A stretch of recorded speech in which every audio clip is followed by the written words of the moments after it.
Untuk kesempatan kali ini saya mewawancarai Kepala Sekolah SDN Aibeli Kecamatan Batu Kliang Utara. Selain kepala sekolah, beliau ini juga sebagai Ketua K3S di Kecamatan Batu Kliang Utara. Terima kasih Bapak atas waktu yang telah diberikan kepada saya untuk bisa mewawancarai Bapak dalam hal pengambilan keputusan yang menyangkut tentang dilema etika dan bujukan moral. Untuk pertanyaan pertama, bagaimana cara Bapak mengidentifikasi sebuah masalah sebelum mengambil sebuah keputusan? Terima kasih untuk pertanyaan yang pertama ini. Saya selaku pimpinan di Satuan Pendidikan SDN Aibeli ini, kita harus melakukan suatu pemilihan masalah dulu. Apakah masalah itu bisa kita selesaikan secara musyawarah atau permasalahan itu bisa kerana hukum.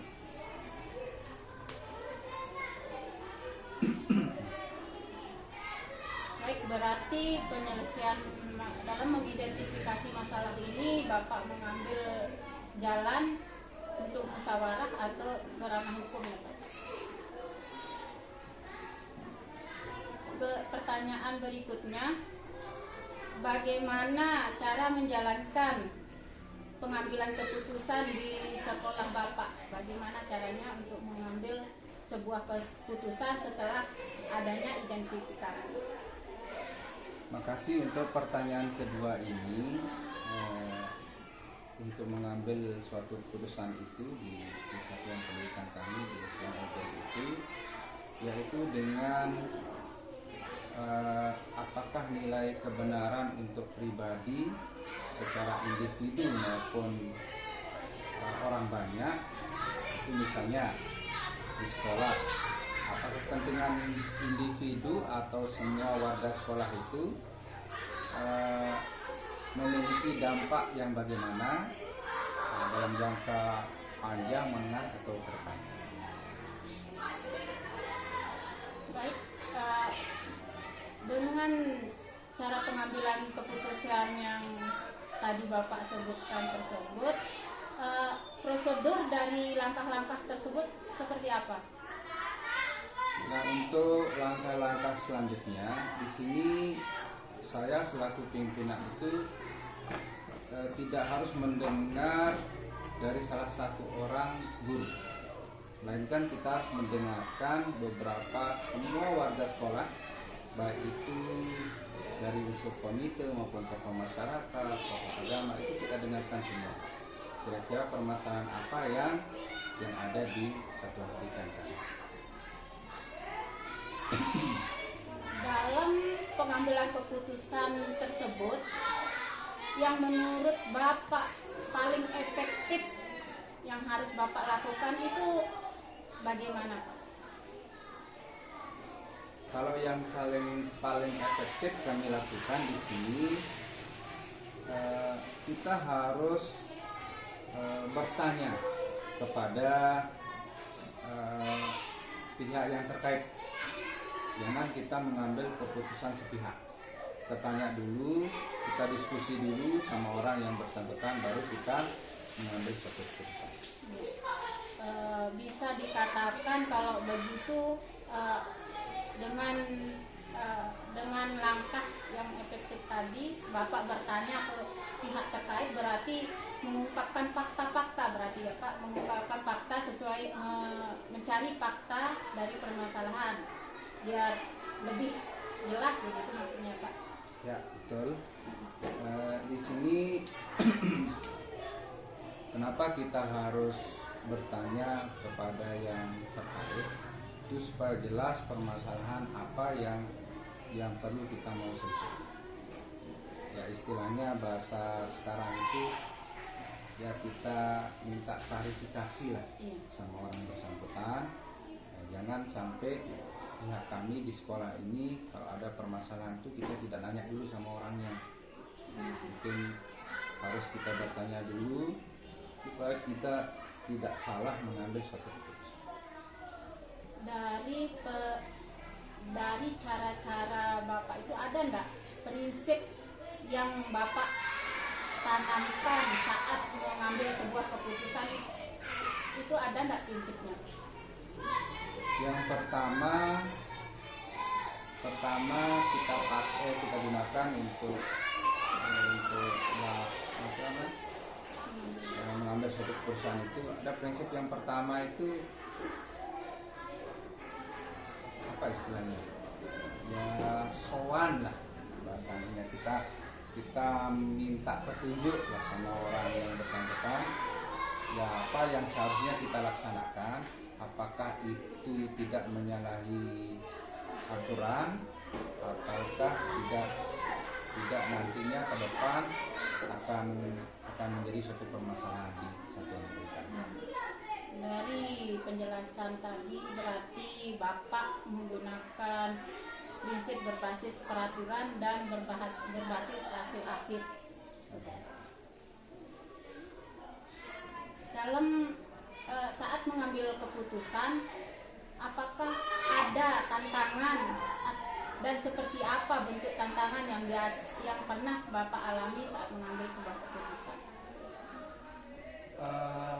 Salah satu contoh pernah suatu permasalahan terjadi di sekolah kami. Ada suatu permasalahan, satu contoh misalnya kemarin ada orang tua wali yang datang karena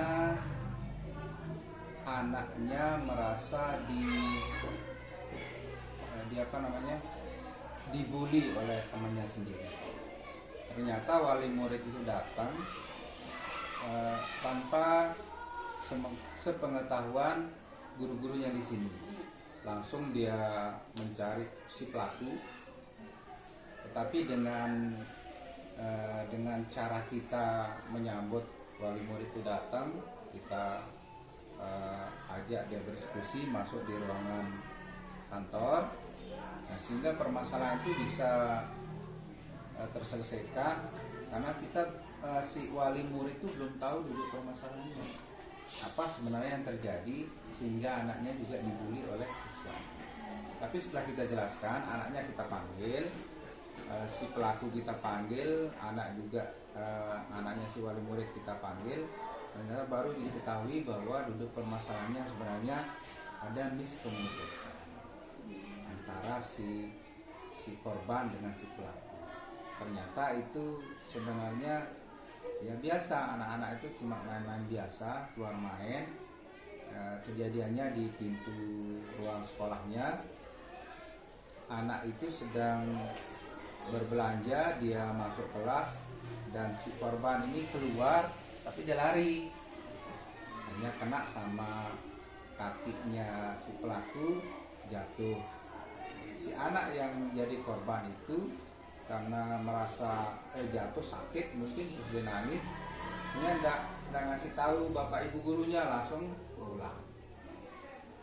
Tapi setelah kita jelaskan baik, si wali murid itu oh ya ini kesalahpahaman, tapi tidak dilanjutkan ke yang lebih malah orang tuanya yang pertama datang itu kenapa ini tidak ada tanggung jawab guru, tidak ada ini. Tapi setelah kita jelaskan kita selesaikan dengan cara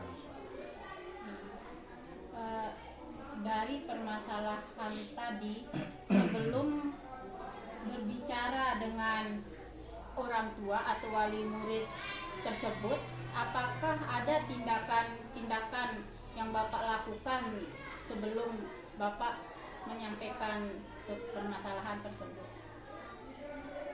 Tindakan yang kami lakukan pertama itu kita dari pihak sekolah dengan melibatkan, kebetulan kami punya di sini guru olahraga, itu kita memanggil dulu si pelaku. Kita mengambil pelaku itu suruh masuk ke kantor karena si korban dia tidak melapor, korbannya langsung pulang melapor ke wali murid. Itu langkah pertama, kita panggil dulu, kita suruh duduk di kantor, kita tanya yang bagus si pelaku apa sebenarnya yang terjadi. Terus langkah kedua, kita mau panggil orang tuanya si korban, tapi belum kita mau panggil orang tua walinya sudah datang bersama anak yang bersangkutan, sehingga kita ketemu di kantor, kita musyawarah dengan baik, diskusi, sehingga ditemuilah jalan keluarnya yang bisa menyelesaikan masalah tersebut. Saya kira itu masalahnya tidak terlalu parah, tidak membawa efek yang negatif, baik itu dari pihak sekolah maupun dari pihak wali murid. Saya kira itu kita sudah selesaikan dengan cara musyawarah dan tidak ada lagi masalah yang baik Pak. Dalam sebuah keputusan otomatis punya jadwal, punya rencana akan dilaksanakan kapan, di mana, dan seperti apa. Itu kalau Bapak membuat sebuah keputusan, pelaksanaannya seperti apa Pak? Apa langsung atau bagaimana? Tergantung. Kalau memang ini sifatnya emergensi, sifatnya mendesak, itu kita buat keputusan itu langsung dengan memanggil beberapa guru yang terkait, wali kelasnya atau guru olahraganya, itu langsung kita. Tapi ada cara yang kedua kita pakai. Ini yang saya terapkan selaku pimpinan di sini. Itu Bapak Ibu guru ini punya buku khusus namanya buku catatan harian, di mana nanti kalau misalnya ada kasus seperti yang tadi itu terjadi,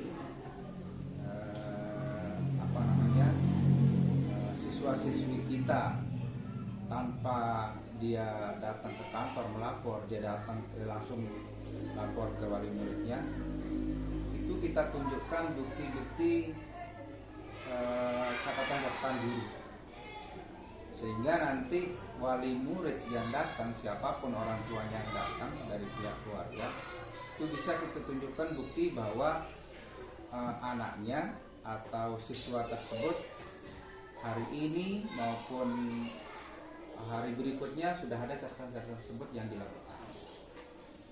Baik, kalau begitu dari semua proses tadi, dari semua proses awal, sebelum awal pengambilan keputusan sampai keputusan diambil itu, apakah ada hal yang mempermudah untuk dalam membantu Bapak untuk mengambil sebuah keputusan? Yang pertama tadi itu yang membantu kami di satuan pendidikan ini dalam mengambil suatu keputusan, misalnya ada hal-hal yang terjadi yang tidak kita inginkan, itu yang sangat membantu catatan itu. Karena di sekolah-sekolah yang lain mungkin belum tentu ada catatan-catatan. Karena pengalaman pernah di satu sekolah, di sekolah lama tiang dulu, ada wali murid yang komplain ke sekolah, anaknya sering malas, suka ganggu temannya. Tapi setelah wali muridnya datang, wali murid itu nanya, ada enggak catatan anak saya tidak masuk sekolah, ada enggak anak saya yang suka mengganggu temannya. Akhirnya jangan kita jadi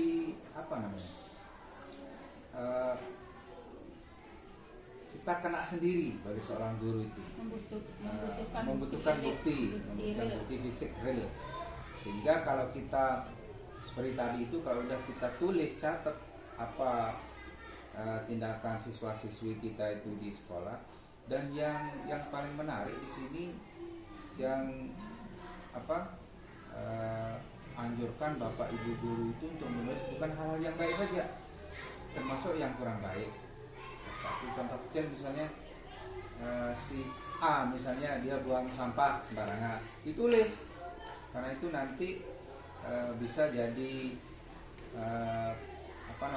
untuk nilai siswa-siswi kita di pas waktu semesteran. Baik, kalau begitu Pak, terima kasih banyak atas waktu yang telah diberikan.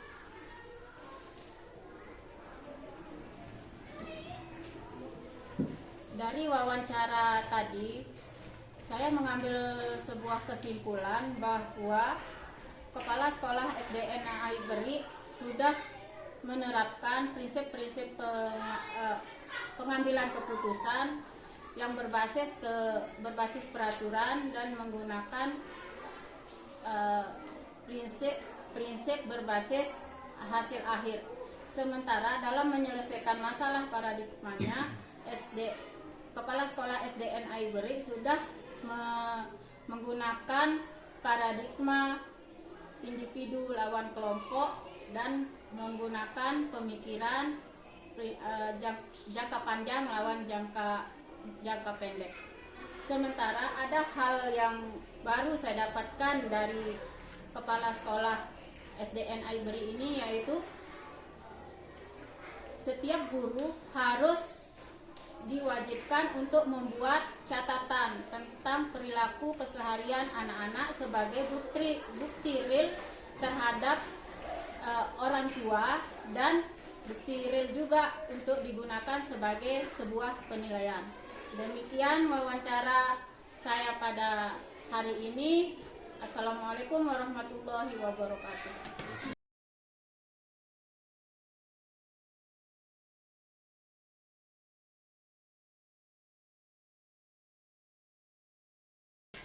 Untuk wawancara kedua ini, saya mewawancarai Kepala Sekolah SDN Glogor. Beliau ini menjabat Kepala Sekolah sudah 5 tahun dan tugas di SDN Glogor baru 1 tahun.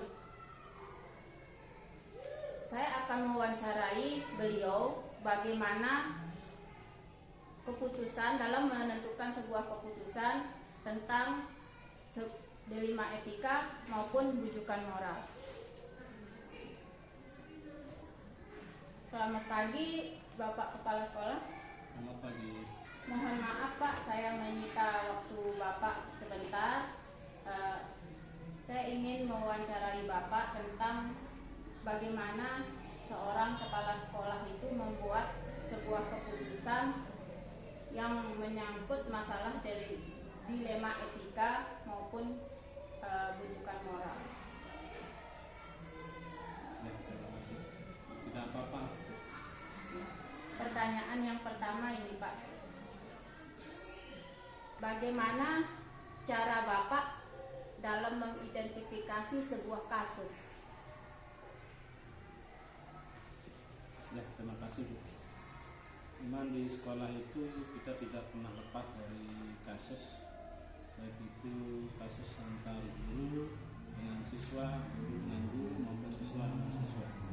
Nah, jadi di sini untuk mengidentifikasi kasus-kasus yang terjadi di sekolah, biasanya kami itu mengidentifikasi kasus yang skala prioritas atau yang sifatnya emergensi.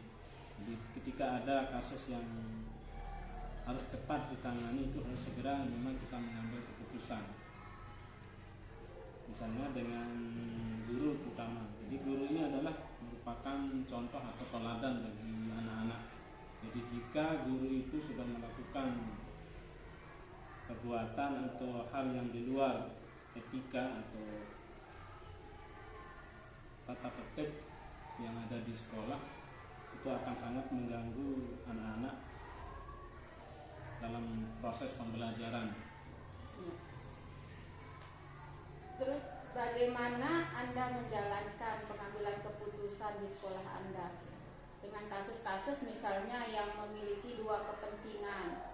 Contohlah kasus seorang guru yang pintar, yang punya wawasan luas, disenangi sama anak, terus sementara guru ini tidak pernah masuk sampai berbulan-bulan. Seperti apa caranya Bapak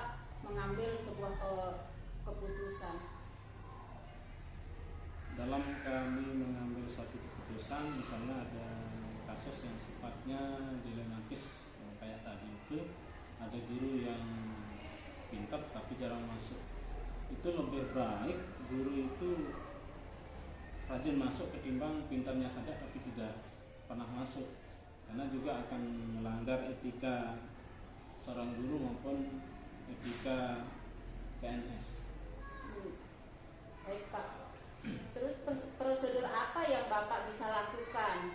Selama ini prosedur apa yang Bapak lakukan dalam menghadapi masalah yang di sekolah? Contohnya seperti yang masalah tadi Pak. Biasanya kami itu selalu berkoordinasi dengan komite sekolah. Nah, untuk mengambil satu keputusan yang seperti ini, biasanya kami itu ada rapat guru untuk menentukan sikap atau kebijakan apa yang akan kita ambil untuk menangani kasus-kasus seperti ini. Jadi kami tidak bisa serta-merta sekalipun kami punya hak maupun wewenang untuk memutuskan satu masalah di sekolah itu sebagai kepala sekolah misalnya. Tentu juga tidak pas kalau mengambil keputusan itu tanpa mempertimbangkan atau meminta pendapat dari teman-teman guru yang lain ataupun dari komite sekolah. Hal apa yang selama ini Bapak anggap sudah efektif dalam mengambil sebuah keputusan? Yang paling efektif, yang sudah efektif dalam mengambil sebuah keputusan itu seperti apa? Untuk mengambil suatu keputusan, misal pernah menangani satu kasus seperti yang tadi itu, ada guru yang pintar tapi malas. Jadi kami di sini memberikan teguran, surat peringatan dulu. Kalau sudah memberikan satu peringatan masih juga terjadi, baru kami memberikan sanksi, dan berjenjang laporan kami itu langsung ke atasan seperti di Korwil. Kalau sudah tidak bisa lagi di Korwil, mungkin akan lanjut ke dinas, berjenjang sifatnya. Otomatis saat kita mengambil sebuah keputusan pasti ada tantangan tersendiri dari setiap keputusan yang kita ambil. Menurut Bapak, tantangan seperti apa yang Bapak hadapi saat Bapak mengambil sebuah keputusan? Memang untuk mengambil suatu keputusan itu banyak sekali tantangan maupun hambatan, baik itu yang sifatnya pribadi maupun juga sifatnya kedinasan. Jadi mau tidak mau, untuk menegakkan suatu hal yang baik itu harus ada yang bisa dikorbankan. Baik Pak, keputusan apapun itu pasti memiliki tantangan ya Pak ya, dan Jelas. Konsekuensi di setiap keputusan itu pasti ada. Dalam kasus seperti tadi, Bapak dihadapkan dengan guru yang pinter, disukai sama anak tapi malas. Kira-kira dalam mengambil sebuah keputusan itu Bapak itu berlandaskan kepada apa? Apakah dalam berlandaskan ke peraturan dengan melawan sebuah kebenaran misalnya, atau keadilan lawan kasihan, atau bagaimana? Dalam mengambil suatu keputusan seperti yang saya bilang tadi itu pasti ada yang akan kita jadikan korban. Tapi selama kita berpegang pada aturan yang benar, tata tertib ataupun juknis yang sudah sesuai dengan apa yang kita jalankan, kita tidak akan takut untuk menerima resiko di kedepannya nanti, karena keputusan yang kita ambil itu adalah berdasarkan aturan yang sudah berlaku. Berarti prinsip Bapak dalam mengambil sebuah keputusan itu berbasis ke peraturan ya Pak? Ya, itu kita tidak lepas dari itu Bu, untuk memutuskan suatu permasalahan. Itu juga punya prosedur-prosedur dalam menyelesaikan suatu permasalahan. Kita tidak bisa mengambil keputusan itu dengan keinginan kita sendiri. Tentu ada landasan-landasan lain kita jadikan sebagai alasan untuk memutuskan suatu permasalahan. selain peraturan, kalau selain peraturan, apa ada hal lain yang Bapak pertimbangkan dalam mengambil sebuah keputusan selain dari segi peraturan? Ya, dalam mengambil suatu keputusan, selain itu juga saya selalu mempertimbangkan dampak positif dan negatif dari kebijakan yang kita ambil. Bisa juga kita nanti berbicara atau ngomong berdua secara langsung sama yang bersangkutan. Jadi tidak mesti harus di depan forum atau di forum rapat. Misalnya sebelumnya itu juga kita bisa mengambil jalan lain, yaitu membahas dengan teman yang bersangkutan, yaitu secara pribadi. Dalam pengambilan keputusan itu ada nggak kemungkinan Bapak merasa kasihan atau karena dia memang pintar terus dikasih kesempatan, ada rasa kasihan, ada rasa sayang, dalam artian di sini kesetiaan, kalau seandainya diputuskan mau diberhentikan atau bagaimana, itu ada nggak rasa seperti itu? Pernah nggak Bapak mempertimbangkan kalau ini keputusan saya, nanti anak dampaknya seperti ini? Pernah nggak Bapak dalam hal seperti itu? Memang itu selalu ya hal yang selalu kita hadapi. Jika kita mengambil suatu keputusan, rasa kasihan atau apa itu pasti ada. Tapi daripada akan mengorbankan dampak yang lebih besar lagi, lebih baik kita cepat mengambil keputusan, karena kita berpikiran jauh ke depan. Lebih baik kita korbankan satu orang daripada kita mengorbankan banyak orang. Baik, berarti Bapak selain peraturan, Bapak juga sudah menerapkan prinsip pengambilan keputusan memikirkan jangka panjang. Berarti jangka pendek lawan jangka panjang. Baik Pak, selanjutnya untuk keputusan itu Bapak membutuhkan jangka waktu atau jadwal kapan keputusan itu akan dilakukan? Apakah akan dilakukan langsung atau seperti apa Pak? Dalam kita mengambil keputusan, tentu kita akan memberikan satu peringatan dulu sebelum kita mengambil keputusan itu, dan sifatnya berjenjang. Misalnya dari peringatan pertama, kedua, ketiga. Jadi kita memberikan tenggang waktu. Jadi tidak serta-merta langsung begitu ada masalah kita langsung memberikan keputusan. Oh. Pak, ada tidak selama ini faktor-faktor yang mempermudah Bapak dalam mengambil sebuah keputusan?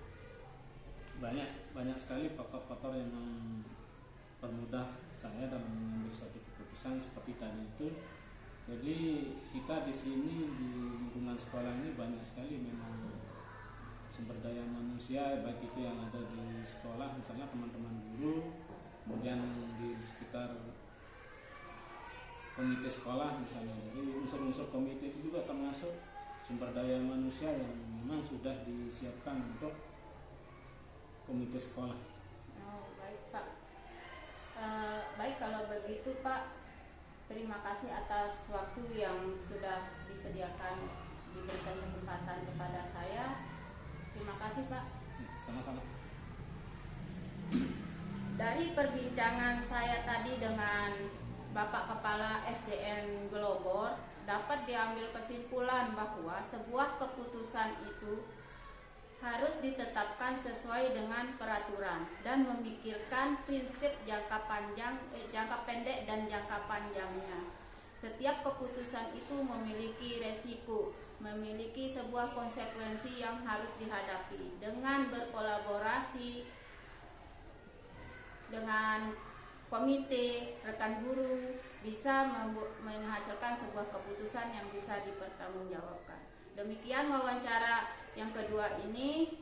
Assalamualaikum warahmatullahi wabarakatuh.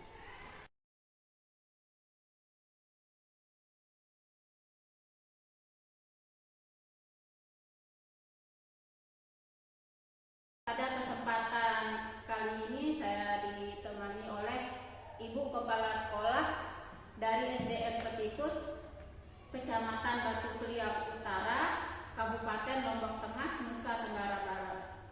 Pada kesempatan kali ini saya akan melakukan praktik demonstrasi konseptual modul 3.1. Selanjutnya saya akan mengajukan pertanyaan-pertanyaan kepada beliau, bagaimana cara beliau sebagai seorang kepala sekolah dalam mengambil sebuah keputusan.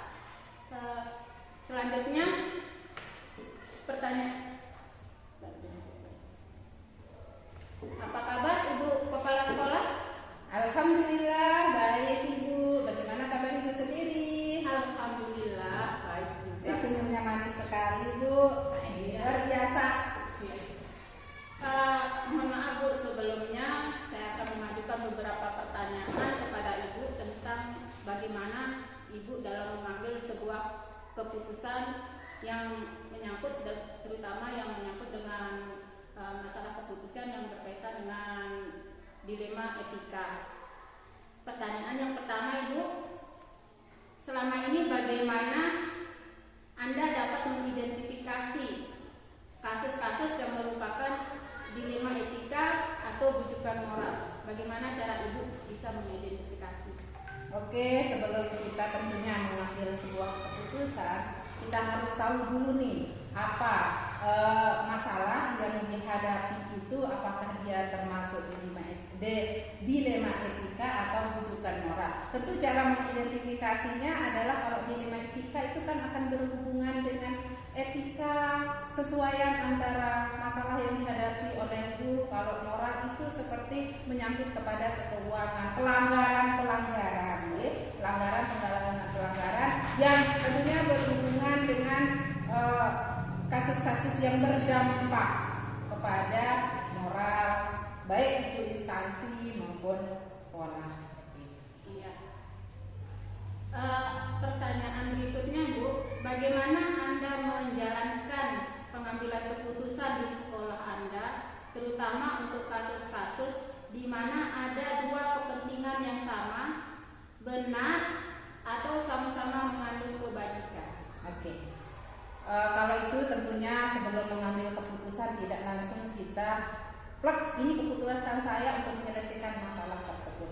Tentunya ada beberapa langkah prosedur yang harus saya lakukan terlebih dahulu pada akhirnya nanti untuk dapat mengambil keputusan. Yang pertama ya harus mengenal dulu nilai-nilai apa saja yang bertentangan yang terjadi dari permasalahan tersebut. Nah, apakah itu nanti bertentangan tentang moral atau kepada etika seperti itu. Setelah itu nanti yang akan menentukan nih siapa saja yang terlibat dalam kasus tersebut. Apakah guru dengan guru atau guru dengan siswa, dengan wali murid dan sebagainya. Tentukan dulu sehingga kalau kita sudah mengidentifikasi itu kan karena beda-beda cara nanti keputusan yang kita lakukan ketika objeknya itu berbeda, baik kalau guru dengan guru ataupun guru dengan siswa maupun dengan wali murid. Selanjutnya harus mengumpulkan data kebenaran-kebenaran gimana sih kenapa terjadi seperti ini, alasan-alasan kenapa terjadi seperti itu. Nah, setelah itu lalu saya akan mencoba untuk mengidentifikasi apakah ini benar. Mana keputusan-keputusan masalah-masalah ini seperti apakah ini melanggar etika, melanggar hukum atau melanggar tata krama yang ada di sekolah, misalnya aturan sekolah, melanggar etika yang ada bergaul di sekolah. Nah, itu harus memang apakah benar perilaku itu ataupun tidak seperti itu. Dan tentunya nanti akan dicoba mencari, nah kalau sudah ketemu ini masalahnya seperti ini, tentunya nanti kita akan ujikan dia apakah dia itu merupakan masalah seperti yang disampaikan tadi itu benar, kasus salah atau salah, lawan benar, dan nanti tadi yang kepentingan untuk nilai yang mengandung nilai kebajikan. Oh, yang mengandung nilai berarti semuanya benar, basis benar gitu. Ya. Tentunya nanti akan pertimbangan antara masalah satu mana yang dampaknya lebih besar dan lebih luas. Misalnya ketika mengambil keputusan walaupun dia sama-sama bernilai kebajikan dua-duanya benar, tetapi tentunya juga harus kita flashback ke belakang, harus kita menguji manakah yang akan berdampak lebih luas untuk pribadi maupun untuk sekolah dan lingkungan seperti itu. Baik Bu, sangat berarti atau sangat memberikan saya masukan dalam hal itu Ibu. Selanjutnya bagaimana langkah-langkah atau prosedur seperti apa yang bisa Ibu lakukan dalam pengambilan keputusan tersebut? Oke, prosedur atau langkah setelah saya menguji dengan langkah-langkah yang tadi, mengetahui bagaimana faktanya, mengumpulkan data-datanya, tentu akan untuk dapat mengambil keputusan paling penting adalah bertemu duduk bersama, baik dengan semua dewan guru, yang dewan guru untuk kita sama-sama merundingkan lah, kita sama-sama berdiskusi lah, menerima masukan dari mereka harusnya seperti apa. Yang tentunya di mana keputusan nanti itu kita harapkan imbasnya akan baik untuk semuanya, tidak memberatkan atau memojokkan atau menyudutkan dari salah satu pihak. Seperti itu. Baik. Menurut Ibu dari langkah-langkah atau prosedur tadi, mana yang paling efektif yang dapat diterapkan dalam pengambilan keputusan sesuai dengan kasus-kasus yang dilema etika itu? Yang paling efektif ya kalau menurut saya sih memang berdiskusi dengan setelah kita kumpulkan, tentunya sebelum kita berdiskusi kan sebagai dasar kita dalam mengambil keputusan atau diskusi sebagai dasar kita diskusi dengan rekan guru, tentunya kita sebagai kepala sekolah memang harus mengumpulkan dulu data-data yang dibutuhkan sebelum proses. Nah pada akhirnya itu setelah semuanya sebenarnya memiliki komposisi masing-masing pentingnya, tetapi pada poin akhirnya adalah nanti di forum diskusi itu, yang dimana dasar diskusi itu kita dapatkan dari data-data yang memang kita kumpulkan, sehingga nanti ada pertimbangan dalam mengambil keputusan tersebut. Berarti hal yang paling efektif menurut Ibu adalah diskusi ya, dalam menyelesaikan sebuah masalah apapun itu harus dengan diskusi. Ya. Karena kita walaupun sebagai seorang pimpinan tidak serta-merta kita harus mengambil keputusan sepihak. Kita harus dapat berkolaborasi karena kita bisa juga sebagai seorang pimpinan bisa juga kita memiliki keputusan, tetapi sebelum keputusan itu kita putuskan agar itu bisa dilaksanakan, tentunya kepala sekolah juga perlu untuk duduk bersama berdiskusi dengan rekan guru. Siapa tahu nih ada langkah yang lebih jitu dan sebagainya berdasarkan pertimbangan. Karena kan manusia tidak ada yang sempurna, kita akan saling menyempurnakan. Baik Bu, dalam proses atau prosedur tersebut kan tidak selamanya berjalan mulus nih ya Bu ya. Nah, otomatis ada tantangan. Menurut Ibu tantangan seperti apa yang Ibu hadapi dalam mengambil sebuah keputusan itu Bu? Tantangannya ketika kita sebagai kepala sekolah itu memiliki opsi keputusan di saat kita berdiskusi, kita nih sudah memiliki keputusannya nanti kira-kira ini, tetapi sebelum kita putuskan kan ada diskusi. Nah di saat itu ketika putusannya kita masih belum bisa diterima gitu, masih ada tantangan tentunya dalam menyatukan persepsi antara maunya kita sebagai seorang pemimpin dengan guru-guru kita, itu yang paling bagaimana kita dapat tarik ulur perasaan, ego kita itu yang paling penting adalah bagaimana kita mengatur ego kita sehingga keputusan itu memang benar-benar berdampak untuk semuanya, tidak sebelah pihak, tidak merugikan atau menguntungkan satu belah pihak, tetapi memang kita pikirkan keputusan nanti itu dapat berlaku secara universal. Iya Bu. Dari semua yang Ibu uraikan, baik itu dari segi prosedur maupun tantangan dalam mengambil keputusan, nah, pasti Ibu memiliki perencanaan dalam sebuah keputusan itu kapan kapan keputusan yang ibu ambil itu akan dilaksanakan dan seperti apa prosedur dari pelaksanaan dan keputusan itu nanti. Pasti ibu bisa memiliki wacana-wacana atau jadwal-jadwal dalam merealisasikan keputusan itu seperti apa jadwalnya? Tentu dalam merealisasikan keputusan yang diambil setelah kita melakukan beberapa langkah tadi sampai pada akhirnya setelah kita tahu ini mana yang urgent untuk kita selesaikan, ya tentu akan lebih cepat, lebih baik seperti itu ya, lebih baik, lebih cepat, lebih baik itu.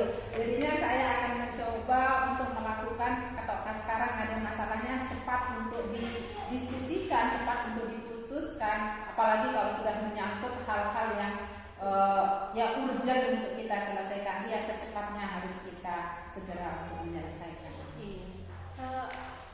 Dari sudah prosedurnya sudah ada, terus jadwalnya sudah ada. Faktor-faktor yang bisa mendukung keputusan ibu itu bisa tercapai sesuai yang sudah ibu tentukan jadwalnya atau apa itu faktornya seperti apa? Yang pertama, faktor yang paling mendukung adalah kesamaan hati. Kesamaan prinsip, kesamaan tujuan antara kepala sekolah, guru, dan siswa. Kalau kita berbeda kan tidak akan bisa berjalan. Itu faktor yang utama adalah kebersamaan kita, satu hati kita untuk melakukan misalnya sebuah perubahan atau menyelesaikan masalah tersebut. Yang selanjutnya selain persamaan hati, setelah itu ya komitmen. Tentunya komitmen kita bersama untuk dapat menyelesaikan masalah tersebut. Dan setelah ada komitmen bersama, ya pelaksanaannya kita harus sama-sama melaksanakan apapun yang diputuskan sesuai dengan keputusan yang sudah disepakati tentunya bersama. Dari sebuah keputusan atau dari sebuah masalah, tentunya setelah mengambil keputusan itu kita mendapatkan sebuah pengalaman. Kira-kira dalam satu keputusan itu pengalaman yang seperti apa ya Bu? Pernah ibu peroleh? Pendewasaan diri. Selain pendewasaan diri adalah kematangan mental, kematangan pola pikir. Karena semakin kita banyak tantangan yang dapat kita selesaikan, semakin bersama itu akan mengolah rasa kita, maka kita akan mendapatkan yang pembelajaran yang kita dapatkan. Oh berarti kalau ada masalah ini harus bisa. Terutama juga penurunan ego kita, di mana kita mengolah perasaan hati kita sehingga semuanya memang ya diharapkan berdampak positif semua. Alhamdulillah ya Ibu ya. Dari apa yang Ibu sampaikan itu saya memiliki sebuah kesimpulan bahwa semua keputusan itu bisa berjalan dengan baik jika itu didiskusikan. Apapun jenis permasalahannya, baik etika maupun moral yang